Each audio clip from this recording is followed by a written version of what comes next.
সুপ্রিয় দর্শক, আজকে স্ক্রিনে থাকা যে ভিডিওটি আপনারা দেখতে পাচ্ছেন, এটি হচ্ছে মূলত কিভাবে কাঁচ দিয়ে আপনি চাইলে আপনার বাড়ির ওয়াল কিংবা মেঝেতে কাজ করতে পারবেন।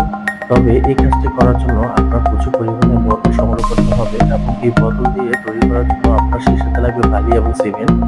এই ৩ টি জিনিস একত্রে সংমিশ্রণ করে আপনি চাইলে এরকম সুন্দরভাবে ডিজাইন করে ফ্লোর এবং ওয়ালের কাজ করতে পারবেন। যেটা কিনা খুবই কম সাশ্রয়ী এবং কম টাকার প্রয়োজন হবে।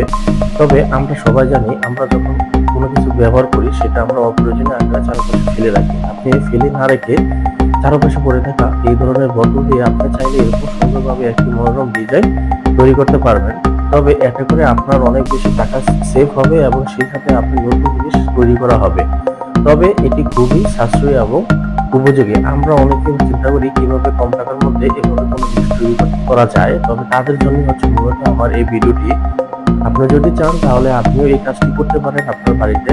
তবে এটি করলে আমার মনে হয় আপনার খুব বেশি উপকারে আসবে। কারণ এটি বোতলের দাম তুলনামূলকভাবে কম, কাঁচের বোতলের। তাছাড়া হচ্ছে বালি সিমেন্ট, এটি খুব অল্প সময়, চাইলে ১-২ দিনের মধ্যে আপনি এটি সুন্দরভাবে তৈরি করতে পারবেন। তো অবশ্যই আমি চাই যে যারা এই ধরনের নতুন নতুন জিনিস তৈরি করতে চান তারা অবশ্যই এই ভিডিওটি দেখে আপনি চাইলে